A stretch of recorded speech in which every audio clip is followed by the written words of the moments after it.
नमस्कार दर्शक बंधु। माँ समलेश्वरी हेउछंती समग्र पश्चिम ओडिशार अधिष्ठात्री देवी। एही अंचल रे बसवास करुथिबा समस्त लोकंक हृदय रे से विराजमान अछंती। से तार समस्त भक्तंक सुख दुख बुझिबा पई एही अंचलर सातटी दिगरे सातटी रूपरे सात भौणी भावरे पूजा पाउछंती। तांकरी नामरे ही पालित हुए विश्व प्रसिद्ध नुआखाई पर्व। एही दिन समस्ते मार कोलकु आश्रा करी तार नवान्न भोग को ग्रहण करिथांती एवं निजकु धन्य मने करंती। माँ समलेश्वरींक इतिहास को गले तांकर अनेक पौराणिक और ऐतिहासिक तथ्यमान रहिछि, जहाँकि आज मध्य अनेक लोक जानि नाहंती। माँ समलेश्वरी किए, काहीकि एही अंचल रे सातटी रूपरे पूजा पाउछंती माँ समलेश्वरी। कौन रहिछि सात भौणींक आविर्भाव पछर गुप्त रहस्य? आसंतु जानिबा संपूर्ण सत्यतार कहानी।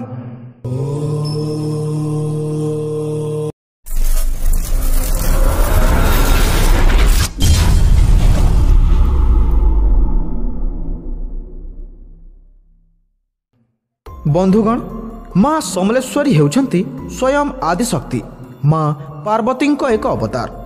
पौराणिक तथ्य अनुसारे थरे माता पार्वती स्वर्ग भ्रमण करिबा पई इच्छा प्रकाश कले। एहा परे महादेव माता पार्वतींक कथारे राजी होइगले एवं दुई जण स्वर्ग भ्रमण करिबा पई कैलाश पर्वत ठारू बाहरी गले। एही कथा जेतेबेले देवता माने जानिले, सेमाने संगे संगे माता पार्वती और महादेव को इंद्रप्रस्थ को नहीं गले एवं सेठारे देवराज इंद्रंक आसन रे बसाई देले। शिव पार्वती आगमन रे समस्त देवगण अत्यंत खुशी होई गले। देवराज इंद्र और तांकर पत्नी सची देवी मध्य शिव पार्वती अनेक आदर सत्कार कले। सही समय रे सची देवी माता पार्वती को कौन उपहार देवी बोली भाविले एवं स्वर्गर सात पारिजात को आनी माता पार्वती गभारे खोसीदेले। किछि समय परे शिव पार्वती सेठारु फेरी आसिले, किंतु महादेव मातांक पारिजात को देखि टिके ईर्षा कले एवं तांक जटारु टिके छिंडाई 8 भागरे विभक्त करिदेले एवं पृथ्वी पृष्ठ को फिंगिदेले। सेही 8टी जटा आसी एही कोसलांचलर 8टी स्थान रे पड़िला। सेही 8टी स्थान को आज अष्टलिंग भावरे जना जाए।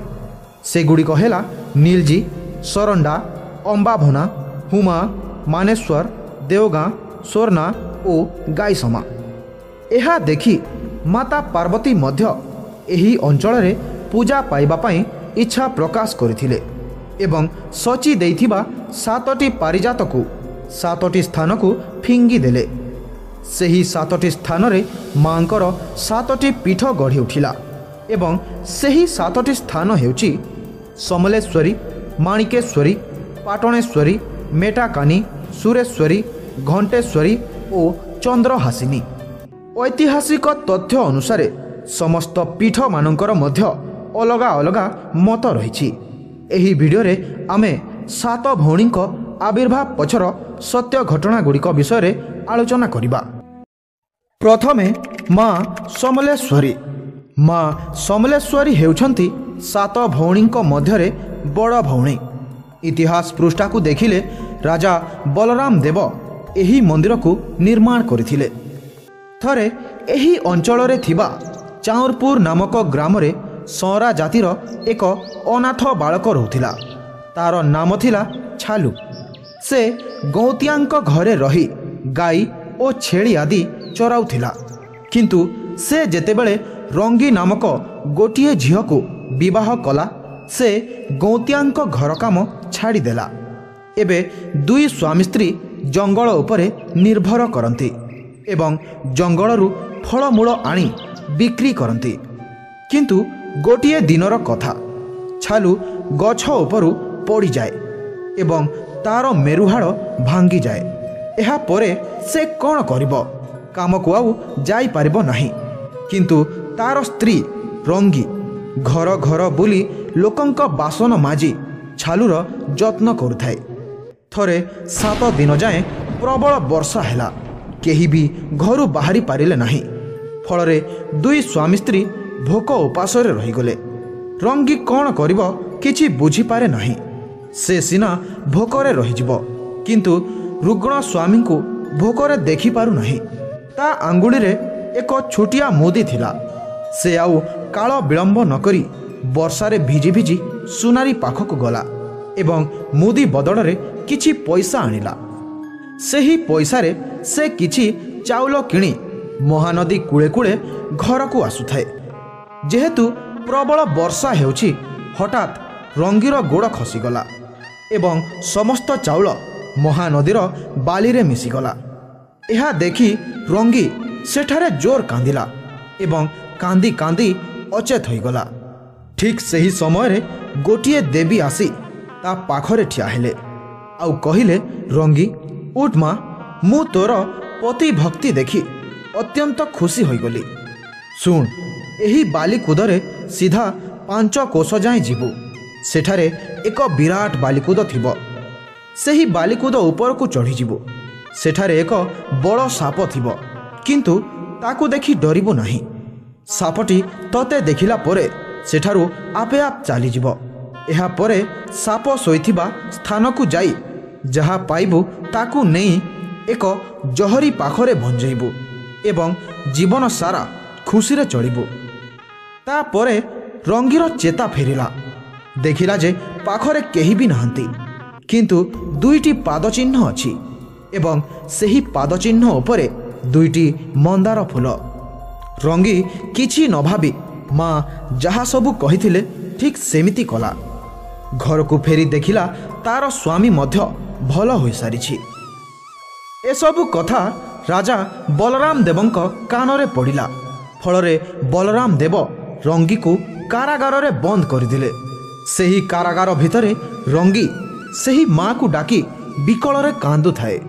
ସେହିଦିନ ରାତିରେ ମା ରାଜାଙ୍କ ସ୍ୱପ୍ନରେ ଆସିଲେ ଏବଂ କହିଲେ, ହେ ରାଜା, ଯାହାକୁ ତୁ କାରାଗାରରେ ବନ୍ଦୀ କରିଛୁ ସେ ମୋ ଦେଲା ଧନ ଖାଉଛି, କାହାର ଚୋରି କରିନାହିଁ। ତୁ ସସମ୍ମାନେ ତାକୁ ତା ଘରେ ଛାଡ଼ିଦେ, ନହେଲେ ତୋର ସର୍ବନାଶ ହେବ। ଏହା ଶୁଣି ରାଜା ସଙ୍ଗେ ସଙ୍ଗେ ସକାଳେ ରଙ୍ଗୀକୁ ତା ଘରେ ଛାଡ଼ିଦେଲା। କିନ୍ତୁ ରାଜାଙ୍କ ମନରେ ସେହି ଦେବୀଙ୍କ ବିଷୟରେ ଜାଣିବା ପାଇଁ ବହୁତ ଇଚ୍ଛା ହେଲା। ରାଜା ଦେବୀଙ୍କୁ ଖୋଜିବା ପାଇଁ ବାହାରି ଗଲେ, କିନ୍ତୁ ଯେତେ ଖୋଜିଲେ ବି ପାଇଲେ ନାହିଁ। ଶେଷରେ ଖୋଜି ଖୋଜି ସେହି ଚାଉରପୁର ଗ୍ରାମର ମହାନଦୀ କୂଳରେ ପହଞ୍ଚିଲେ। ସମୟ ବର୍ତ୍ତମାନ ସନ୍ଧ୍ୟା ହୋଇସାରିଛି। ସେଠାରେ ସେ ବିଶ୍ରାମ ନେବାକୁ ଚାହିଁଲେ। ସେହି ରାତିରେ ରାଜା ସ୍ୱପ୍ନରେ ମାଙ୍କୁ ଦେଖିଲେ। ମହାନଦୀର ମଧ୍ୟ ଭାଗରେ ଏକ ପଥର ଉପରେ ସେମେଲ ଗଛ ତଳେ ମା ଆବିର୍ଭାବ ହୋଇଛନ୍ତି। ରାଜା ସେଠାକୁ ଯାଇ ମାଙ୍କ ଦର୍ଶନ କଲେ ଏବଂ ମାଙ୍କୁ ସବୁ କଥା ପଚାରିଲେ। ସେହି ସମୟରେ ମା କହିଲେ, ମୋତେ ଏହି ସ୍ଥାନରେ ସମଲେଇ ନାମରେ ପୂଜା କରିବୁ ଏବଂ ଏହାପରେ ସେହି ଦିନଠାରୁ ଆଜି ଯାଏଁ ମା ସମଲେଶ୍ୱରୀ ମହାନଦୀ ଖଣିରେ ପୂଜା ପାଉଛନ୍ତି। ମାଣିକେଶ୍ୱରୀ ମା ମାଣିକେଶ୍ୱରୀ ହେଉଛନ୍ତି କଳାହାଣ୍ଡିର ଅଧିଷ୍ଠାତ୍ରୀ ଦେବୀ। କଳାହାଣ୍ଡି ଜିଲ୍ଲାର ଭବାନୀପାଟଣା ଠାରେ ମା ମାଣିକେଶ୍ୱରୀଙ୍କ ମନ୍ଦିର ଅବସ୍ଥିତ। ସମଗ୍ର ଉତ୍କଳ ଭୂଖଣ୍ଡର ସର୍ବପ୍ରାଚୀନ ଦେବୀ ହେଉଛନ୍ତି ମା ମାଣିକେଶ୍ୱରୀ। ମା ମାଣିକେଶ୍ୱରୀଙ୍କ ମୂଳ ପୀଠ ଇନ୍ଦ୍ରାବତୀ ନଦୀର ତଟ ଦେଶରେ ଅବସ୍ଥିତ ଥିଲା, ଯାହାକି ଏବେ ଥୁଆମୁଲ ରାମପୁର ଭାବରେ ଜଣାଯାଏ। କିନ୍ତୁ ଏବେ ମା ଭବାନୀପାଟଣାଠାରେ ଅବସ୍ଥାନ କରିଛନ୍ତି। ଐତିହାସିକ ତଥ୍ୟ ଅନୁସାରେ କଳାହାଣ୍ଡିରେ ନାଗ ବଂଶର ରାଜୁତି ଚାଲୁଥାଏ। ରାଜା ଓ ରାଣୀଙ୍କର ଗୋଟିଏ ମାତ୍ର ପୁତ୍ର, ଯାହାଙ୍କ ନାମ ଥିଲା ରାମଚନ୍ଦ୍ର। କିନ୍ତୁ ରାମଚନ୍ଦ୍ରଙ୍କ ବାଲ୍ୟକାଳରୁ ହିଁ ରାଜା ସେମାନଙ୍କୁ ଏକୁଟିଆ କରି ଇହଧାମ ତ୍ୟାଗ କରିଥିଲେ। ରାଜାଙ୍କ ମୃତ୍ୟୁ ପରେ ରାଣୀ ପୁତ୍ର ରାମଚନ୍ଦ୍ରଙ୍କୁ ଧରି ତାଙ୍କର ବାପ ଘରକୁ ଚାଲିଗଲେ ଏବଂ ରାମଚନ୍ଦ୍ର ଟିକେ ବଡ଼ ହେବା ପରେ ପୁଣି ଥରେ ରାଣୀ ପୁତ୍ରଙ୍କ ସହିତ ନିଜ ରାଜ୍ୟକୁ ପ୍ରତ୍ୟାବର୍ତ୍ତନ କରିଥିଲେ। ସେହି ସମୟରେ ହିଁ ରାମଚନ୍ଦ୍ର ମାଙ୍କୁ ତାଙ୍କ ମାମୁଁ ଘରୁ ଆଣି ଯୁଗସାହି ପାଟଣାରେ ମାଣିକେଶ୍ୱରୀ ନାମରେ ସ୍ଥାପନ କରିଥିଲେ। ପରେ ପରେ ରାଜା ନାରାୟଣ ଦେବ ମଧ୍ୟ ମାଙ୍କ କୃପାରୁ ତାଙ୍କର ବଂଶ ରକ୍ଷା କରିପାରିଥିଲେ ଏବଂ ଭୟଙ୍କର ମହାମାରୀ ରୋଗରୁ ନିଜ ରାଜ୍ୟକୁ ବଞ୍ଚିତ କରିପାରିଥିଲେ। ସେଇଥିପାଇଁ ସେ ମା ମାଣିକେଶ୍ୱରୀଙ୍କୁ ଭବାନୀପାଟଣାଠାରେ ପୁନଃ ସ୍ଥାପନ କରିଥିଲେ। ମାଙ୍କର କୌଣସି ମୁଣ୍ଡ ନାହିଁ, ତାଙ୍କୁ ଛିନ୍ନ ମସ୍ତା ମଧ୍ୟ କହନ୍ତି। ସେଇଥିପାଇଁ ମା ମାଣିକେଶ୍ୱରୀ ଏକ ଖମ୍ବ ଆକାରରେ ପୂଜା ପାଆନ୍ତି। ପାଟଣେଶ୍ୱରୀ ବଲାଙ୍ଗୀର ଜିଲ୍ଲାର ପାଟଣାଗଡ଼, ଯାହାକି ପୂର୍ବରୁ ପତନଗଡ଼ ଭାବରେ ଜଣାଯାଉଥିଲା। ମା ପାଟଣେଶ୍ୱରୀ ସେହି ସ୍ଥାନରେ ପୂଜା ପାଉଛନ୍ତି। ସେହି ସମୟରେ ପତନଗଡ଼ର ରାଜା ଥିଲେ ମାଧବ ଚନ୍ଦ୍ର ଦେବ। ସେ ପ୍ରଜାବତ୍ସଳ ଥିଲେ, ପ୍ରଜାଙ୍କ ଦୁଃଖ ସହି ପାରୁନଥିଲେ। କିନ୍ତୁ ଥରେ ସେହି ଅଞ୍ଚଳରେ ଏକ ବନ୍ୟ ଗଣ୍ଡା ପଶି ଆସିଲା ଏବଂ ଅନେକ ଧନ ଜୀବନ ନଷ୍ଟ କରିବାକୁ ଲାଗିଲା। ଧୀରେ ଧୀରେ ଏହା ତାର ନୀତିଦିନିଆ ଘଟଣାରେ ପରିଣତ ହେଲା। ଫଳରେ ପ୍ରଜାମାନେ ଅତ୍ୟନ୍ତ ଅସୁବିଧାର ସମ୍ମୁଖୀନ ହେଲେ। ରାଜା ସୈନ୍ୟମାନଙ୍କୁ ଆଦେଶ ଦେଲେ ଯେ ସେହି ଗଣ୍ଡାକୁ ଧରିବା ପାଇଁ, କିନ୍ତୁ ସୈନ୍ୟମାନେ ଯେତେ ଚେଷ୍ଟା କଲେ ମଧ୍ୟ ଗଣ୍ଡାକୁ ଧରିବାରେ ଅସମର୍ଥ ହେଲେ। ପରଦିନ ପୁଣି ଥରେ ସେହି ଗଣ୍ଡା ରାଜ୍ୟରେ ଆତଙ୍କ ସୃଷ୍ଟି କଲା। ଶେଷରେ ରାଜା ନିଜେ ସେହି ଗଣ୍ଡାକୁ ଧରିବା ପାଇଁ ଜଙ୍ଗଲକୁ ଗଲେ, କିନ୍ତୁ ରାଜା ମଧ୍ୟ ଯେତେ ଖୋଜିଲେ ବି ଗଣ୍ଡାକୁ ପାଇଲେ ନାହିଁ। ଶେଷରେ ରାଜା ନିରାଶ ହୋଇ ଫେରିବାକୁ ଲାଗିଲେ, କିନ୍ତୁ ସେହି ସମୟରେ ତାଙ୍କୁ ଏକ ନାରୀର କଣ୍ଠସ୍ୱର ଶୁଣିବାକୁ ମିଳିଲା। ରାଜା ଆଶ୍ଚର୍ଯ୍ୟ ହୋଇଗଲେ ଯେ ଏହି ଘଞ୍ଚ ଜଙ୍ଗଲରେ କେଉଁ ନାରୀ କେଉଁ କାର୍ଯ୍ୟରେ ଆସିଛି। ଶେଷରେ ସେହି ସ୍ଥାନରେ ଏକ ଶୂନ୍ୟବାଣୀ ହେଲା ଏବଂ ଜଣେ ଦେବୀ ଆକାଶ ମାର୍ଗରୁ ଆସି ରାଜାଙ୍କୁ ଦର୍ଶନ ଦେଲେ। ରାଜା ମଧ୍ୟ ମାଙ୍କୁ ପ୍ରଣିପାତ ହେଲେ ଏବଂ ତାଙ୍କର ପରିଚୟ ପଚାରିଲେ। ମା ରାଜାଙ୍କୁ କହିଲେ, ମୁଁ ହେଉଛି ବନଦୁର୍ଗା। ତୋର ପ୍ରଜା ଭକ୍ତି ଦେଖି ମୁଁ ଅତ୍ୟନ୍ତ ଖୁସି। ଏହାପରେ ରାଜା ମା ବନଦୁର୍ଗାଙ୍କୁ ପତନଗଡ଼ର ଇଷ୍ଟଦେବୀ ଭାବରେ ପୂଜା ପାଇବାକୁ ବିନତି କଲେ ଏବଂ ସେହି ଦିନଠାରୁ ଆଜି ଯାଏଁ ମା ପାଟଣେଶ୍ୱରୀ ପୂଜା ପାଉଛନ୍ତି। ବର୍ଷକ ଥରେ ଅଶ୍ୱିନୀ ପ୍ରତିପଦାରେ ମା ବରୁଆ ଦେହରେ ବିରାଜିତ ହୁଅନ୍ତି ଏବଂ ଭକ୍ତଙ୍କ ସୁଖ ଦୁଃଖ ବୁଝିଥାନ୍ତି। ସୁବର୍ଣ୍ଣପୁର ଜିଲ୍ଲା ଉଲୁଣ୍ଡା ବ୍ଲକର କୁତମେଣ୍ଡା ଗ୍ରାମରେ ମା ମେଟାକାନୀ ପୂଜା ପାଉଛନ୍ତି। ପ୍ରତାପ ସିଂ ଓ ସୁକାନ୍ତିଙ୍କ ଗର୍ଭରୁ ଏକ ଶିଶୁକନ୍ୟାର ଜନ୍ମ ହେଲା, ଯାହାଙ୍କ ନାମ ଥିଲା ହେମଲତା। କିନ୍ତୁ ହେମଲତାଙ୍କ ଜନ୍ମର କିଛି ଦିନ ପରେ ହିଁ ମାତା ସୁକାନ୍ତିଙ୍କର ମୃତ୍ୟୁ ହୋଇଗଲା। ଫଳରେ ପିତା ପ୍ରତାପ ସିଂ ମାନସିକ ଭାରସାମ୍ୟ ହରାଇ ବସିଲେ। ମା ଛୁଣ୍ଡ ଝିଅଟିକୁ କେମିତି ଲାଳନ ପାଳନ କରିବେ, ସେ ହେମଲତାକୁ ଧରି ଜଙ୍ଗଲରେ ବୁଲୁଥାନ୍ତି। ଠିକ୍ ସେହି ସମୟରେ ସୁବର୍ଣ୍ଣପୁରର ରାଜା ବୀରବର ଜଙ୍ଗଲକୁ ଶିକାର କରିବା ନିମନ୍ତେ ଆସିଥାନ୍ତି। ଜଙ୍ଗଲ ମଝିରେ ଶିଶୁ କନ୍ୟାର କାନ୍ଦଣା ଶୁଣି ସେ ହେମଲତା ଓ ପ୍ରତାପଙ୍କ ପାଖରେ ପହଞ୍ଚିଥିଲେ। ପ୍ରତାପ ସିଂଙ୍କ ଦୁଃଖ ଓ ତାଙ୍କର ଅବସ୍ଥା ଦେଖି ରାଜା ବୀରବର ହେମଲତାଙ୍କୁ ତାଙ୍କ ସାଙ୍ଗରେ ରାଜଉଆସକୁ ନେଇଗଲେ ଏବଂ ନିଜର ଝିଅ ଭାବରେ ଲାଳନ ପାଳନ କରେ। ସେହି ସମୟରେ ଚାଲୁଥାଏ ବାଲ୍ୟ ବିବାହ। ରାଜା ହେମଲତାଙ୍କ ବିବାହ ଶଙ୍କରା ବେହେରାଙ୍କ ପୁତ୍ର ବାସୁଦେବଙ୍କ ସହିତ କରିଥିଲେ, କିନ୍ତୁ ଝିଅର ବିବାହ ବୟସ ନ ହେବା ଯାଏଁ ସେ ବାପ ଘରେ ରହିଲା। ଯେତେବେଳେ ତାର ବିବାହ ବୟସ ହୋଇଗଲା, ହେମଲତାଙ୍କୁ ଶାଶୁ ଘରକୁ ଯିବାକୁ ହେବ, କିନ୍ତୁ ରାଜା ବୀରବର ଝିଅକୁ ବିଦାୟ କରିବା ଦୁଃଖ ସହିପାରନ୍ତି ନାହିଁ ଏବଂ ସେ ମା ସୁରେଶ୍ୱରୀଙ୍କ ପାଖକୁ ଯାଇ ଝିଅର ମଙ୍ଗଳ କାମନା କରି ଗୁହାରି କରନ୍ତି। ଏହାପରେ ହେମଲତା ଶାଶୁ ଘରକୁ ଚାଲିଯାଆନ୍ତି, କିନ୍ତୁ ଶାଶୁ ଘରକୁ ଯିବାକୁ ହେଲେ ଏକ ଘଞ୍ଚ ଜଙ୍ଗଲକୁ ପାରି କରି ଯିବାକୁ ପଡ଼ିବ।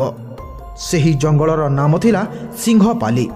ସେହି ଜଙ୍ଗଲର ବାଘଝଲପା ସ୍ଥାନରେ ହେମଲତାଙ୍କ ସହିତ ଯାଉଥିବା ସମସ୍ତ ଲୋକ ଦେଖିଲେ ଯେ ହେମଲତାଙ୍କ ପଣତରୁ ଝରୁଛି ଧାର ଧାର ରକ୍ତ। ଏସବୁ ଦେଖି ସେହି ଜଙ୍ଗଲରେ ଥିବା ମେଟା ଲୁହୁରା ନାମକ ଏକ ତାନ୍ତ୍ରିକକୁ ଧରି ଆଣିଲେ। ତାନ୍ତ୍ରିକ ଜଣକ କହିଲେ ଝିଅର ସମସ୍ତ ସୁନା ଅଲଙ୍କାରକୁ ଖୋଲି ଦେବା ପାଇଁ ଏବଂ ଗୋଟିଏ ଗଛ ତଳେ ଗାତ ଖୋଳି ସେସବୁ ଅଲଙ୍କାରକୁ ପୋତି ଦେବା ପାଇଁ। ସେସବୁ ଅଲଙ୍କାରକୁ ଖୋଳିବା ମାତ୍ରେ ହେମଲତା ସେଠାରୁ ଅନ୍ତର୍ଧ୍ୟାନ ହୋଇଗଲେ ଏବଂ ଆକାଶ ମାର୍ଗକୁ ଯାଇ କହିଲେ, ଶୁଣ ହେ ସମସ୍ତ ରାଜଦରବାରୀ ଏବଂ ମେଟା ଲୁହୁରା, ଆଜିଠାରୁ ମୋତେ ଏହି ସ୍ଥାନରେ ମେଟାକାନି ଭାବରେ ପୂଜାର୍ଚ୍ଚନା କରିବ। କହନ୍ତି ମେଟା ଲୁହୁରା ଓ ମାଙ୍କ ପଣତ କାନିକୁ ନେଇ ମେଟାକାନିର ନାମକରଣ ହୋଇଥିଲା। ସୁରେଶ୍ୱରୀ ସୁବର୍ଣ୍ଣପୁର ଜିଲ୍ଲାର ଇଷ୍ଟଦେବୀ ହେଉଛନ୍ତି ମା ସୁରେଶ୍ୱରୀ ଦେବୀ। ଯନ୍ତ୍ର ମନ୍ତ୍ର ତନ୍ତ୍ରର ଏହି ପୀଠର ଇତିହାସ ଅତୀବ ପ୍ରାଚୀନ ଅଟେ। କିମ୍ବଦନ୍ତୀ ଅନୁସାରେ ବୀର ପରଶୁରାମ ମାତା ରେଣୁକାଙ୍କୁ ଏଠି ମା ସୁରେଶ୍ୱରୀଙ୍କ ନାମରେ ପ୍ରଥମେ ପୂଜା କରିଥିଲେ ଏବଂ କ୍ଷତ୍ରିୟଙ୍କୁ ସଂହାର କରି ସଂଗୃହୀତ ରୁଧିରକୁ ଏହି ପୀଠର ସମ୍ମୁଖରେ ଥିବା ଯଜ୍ଞ କୁଣ୍ଡରେ ଆହୁତି ସ୍ୱରୂପ ଅର୍ପଣ କରୁଥିଲେ। ସେହି ଯଜ୍ଞ କୁଣ୍ଡକୁ ଖୌଲଗାଳ ଭାବରେ ପୂଜା କରାଯାଏ। ଏହି ମନ୍ଦିରରେ ପୂର୍ବରୁ ମଣିଷ ବଳିର ପ୍ରଥା ଥିଲା। ସୁବର୍ଣ୍ଣପୁରର ରାଜା ମା ସୁରେଶ୍ୱରୀଙ୍କୁ ବଶୀଭୂତ କରିବା ପାଇଁ ଦୂର ଦୂରାନ୍ତରରୁ ମଣିଷମାନଙ୍କୁ ଖୋଜି ଆଣୁଥିଲେ ଏବଂ ଦଶହରା ସମୟରେ ମାଙ୍କ ପାଖରେ ବଳି ଦେଉଥିଲେ। ସେଥିପାଇଁ ଏହି ଅଞ୍ଚଳରେ ଦଶହରା ସମୟରେ କେହି ବି ସନ୍ଧ୍ୟାରେ ଘରୁ ବାହାରୁ ନଥିଲେ। ଏବେ ମଧ୍ୟ ଅନେକ ଲୋକ ଏହି ମନ୍ଦିରକୁ ଯିବା ପାଇଁ ଡରନ୍ତି। ଘଣ୍ଟେଶ୍ୱରୀ ମା ଘଣ୍ଟେଶ୍ୱରୀଙ୍କ ମନ୍ଦିର ସମ୍ବଲପୁର ନିକଟସ୍ଥ ଚିପିଲିମା ଠାରେ ଅବସ୍ଥିତ। ଥରେ ମହାରାଷ୍ଟ୍ରର ରାଜା ସମ୍ବଲପୁର ଆସିଥିଲେ। ସମ୍ବଲପୁରର ରାଜା ମହାରାଷ୍ଟ୍ରର ରାଜାଙ୍କୁ ଜଙ୍ଗଲ ଭ୍ରମଣ ପାଇଁ ନେଇ ଯାଉଥିଲେ, କିନ୍ତୁ ବାଟରେ ଜଣେ ଛୋଟ ବାଲକ ଓ ବାଲିକାଙ୍କୁ ଦେଖିଲେ। ସେ ବାଳକ ଓ ବାଲିକା ରାଜାମାନଙ୍କୁ ଜଙ୍ଗଲ ଭିତରକୁ ଯିବା ପାଇଁ ମନା କଲେ ଓ କହିଲେ, ଜଙ୍ଗଲ ଭିତରକୁ ଯାଉ ନାହିଁ, ସେଠାରେ ମହାବିପତ୍ତି ଅଛି। ରାଜାମାନେ ଯେତେବେଳେ ସେମାନଙ୍କୁ ପରିଚୟ ପଚାରିଥିଲେ, ସେମାନେ କାଲି ସକାଳେ ଆସ, ସବୁ ଜାଣିବ କହି ଜଙ୍ଗଲ ଭିତରକୁ ଦୌଡ଼ି ଦୌଡ଼ି ପଳାଇଗଲେ। ସେହି ରାତିରେ ରାଜାଙ୍କ ସ୍ୱପ୍ନରେ ମହାଦେବ ଓ ମାତା ପାର୍ବତୀ ଆସି କହିଲେ, ଆମେ ଦୁଇଜଣ ହିଁ ଦୁଇଟି ଛୁଆଙ୍କ ରୂପରେ ତୁମକୁ ଦର୍ଶନ ଦେଇଥିଲୁ। କାଲି ତୁମେ ମହାନଦୀ କୂଳକୁ ଆସ। ପରଦିନ ସକାଳ ହେବା ପୂର୍ବରୁ ରାଜା ସେହି ସ୍ଥାନରେ ପହଞ୍ଚି ସାରିଥିଲେ। ସେଠାରେ ମାଙ୍କୁ ରାଜା ଦର୍ଶନ କରିଥିଲେ ଏବଂ ବନବାସ ପଦ୍ଧତିରେ ମାଙ୍କର ପୂଜାର୍ଚ୍ଚନା କରିଥିଲେ।